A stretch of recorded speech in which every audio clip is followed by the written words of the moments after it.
What's going on, y'all? It's Cop Pizzle. The 2022 NFL Draft has come to a conclusion. Just wanted to come on here and give you guys my post-draft thoughts for the New York Football Giants. And obviously, we did a round one video.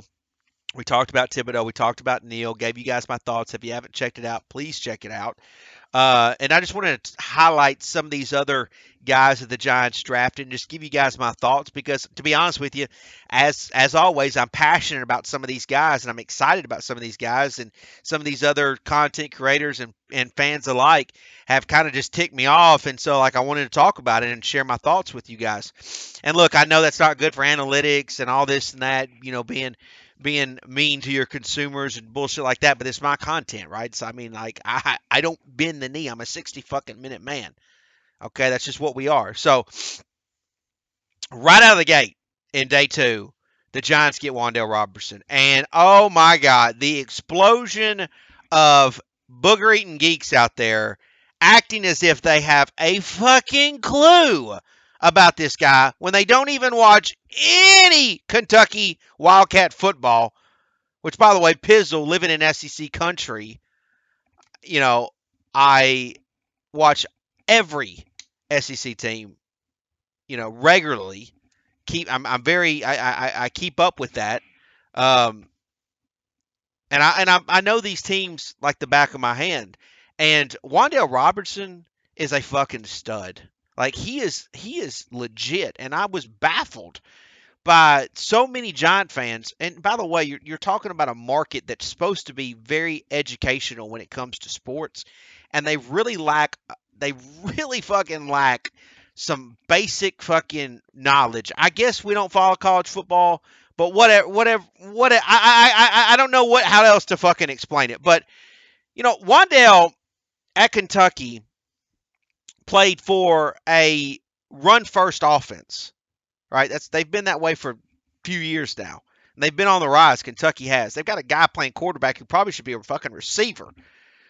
And Wandale is not like these terms gadget player. Like you're disrespecting this dude's ability for what he's going to be able to bring to the Giants. He's more than just a gadget player. This dude can fucking ball. And the fact and like you look at guys that play at Ohio State receiver and you pick your fucking nose and you look at their stats, you can't compare stats of guys who played there in a pass first offense and compare it to Wandale who's in a run first offense. Be like have a fucking clue, dude. Like wake the fuck up. It just amazes me how these idiots just operate. But nevertheless, Wandale did something that the guy that we drafted from Oregon didn't do. Wandale showed up in his bowl game. In the big spots, Kentucky could count on Wandale Robinson. I mean, this man in the Citrus Bowl, 10 catches for 170 yards. I know some of you geeks were too busy probably watching fucking cartoons during the Citrus Bowl, but that's a big game for Kentucky against Iowa, and Wandale showed up and showed out. And that matters. Like, why would you not want a guy on your team that steps up to the bowl games for his collegiate team and shows out and says, "Hey, put the shit on my back. I'll carry it." That's what we need. That's what the fucking Giants need, man, on this roster. Guys who we know are going to show up in the big spots. Cordell Float gets drafted. That's another one I want to highlight. Nobody knows who the fuck he is. They're just it baffles my fucking mind. This guy's LSU, and he's like, and yes, he does need to bulk up. He needs to put some muscle on. He needs to put some size on. I fear that Sam Beal kind of deal where it's like you could see some talent there, but like you need to stay healthy. Gonna need to put some size on to protect yourself. But man, LSU, they would just put this guy on the field defensively because they needed his talent because he would make plays.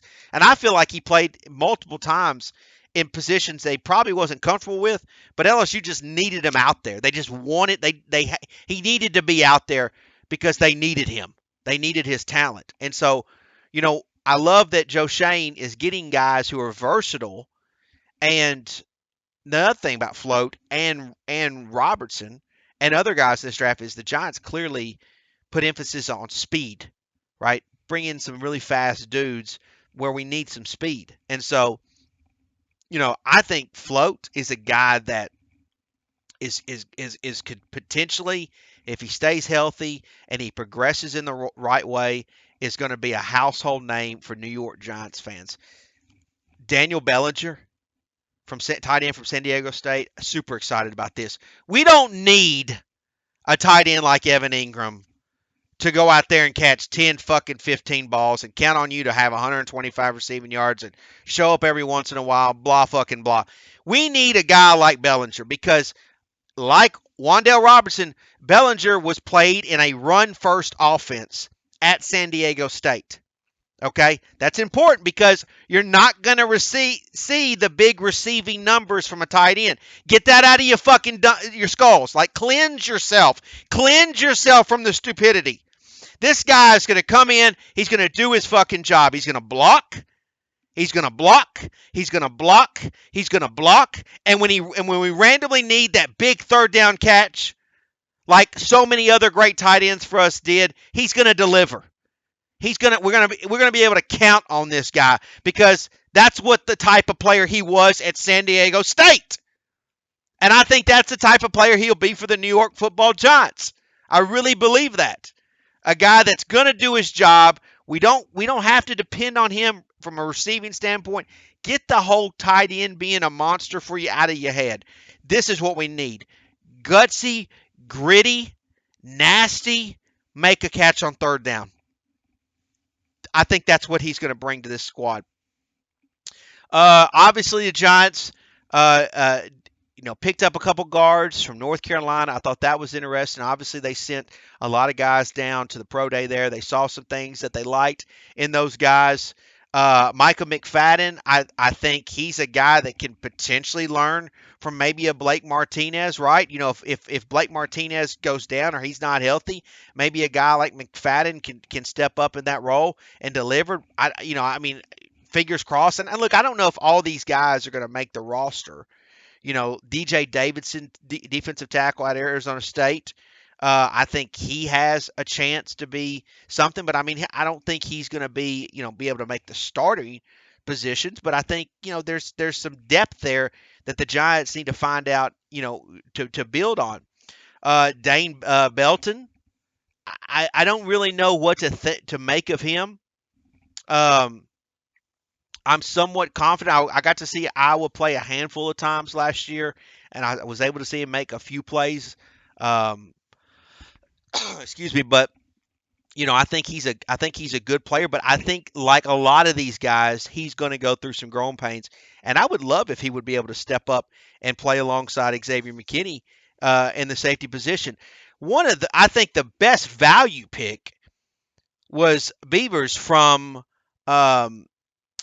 Cincinnati, linebacker. This guy had no business being a 6th-round draft pick. Absolutely not. I don't think he had any reason to be number 182. Cincinnati had some really good players on that defense that made them as good as what they were. But this guy right here is the type of traditional linebacker that you would see that I think is going to be big and nasty for the Giants.